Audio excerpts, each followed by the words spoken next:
धमतरी के नगरी में वन विभाग ने बड़ी कार्रवाई करते हुए 15 नग सागौन का लट्ठा जब्त किया है। इतनी बड़ी तादाद में सागौन लट्ठा अज्ञात लोगों द्वारा एक किसान के बाड़ी में छुपाया गया था।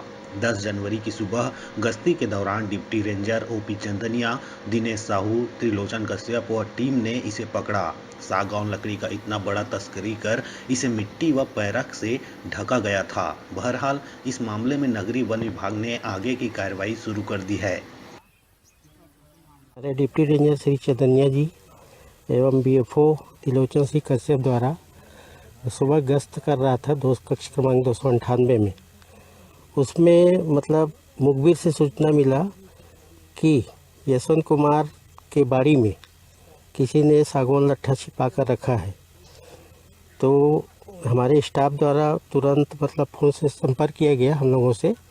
उसमें एसडीओ साहब, मैं खुद उपस्थित रहा एवं उक्त लकड़ी को जब्तशुदा बरामद किया गया एवं इसके घन मीटर की नपाई चल रही है जो प्रगति पर है। कितना नग बरामद हुआ है? 15 नग बरामद हुआ है, जिसको अनलोडिंग काष्टागार नगरी में डंप किया जाएगा।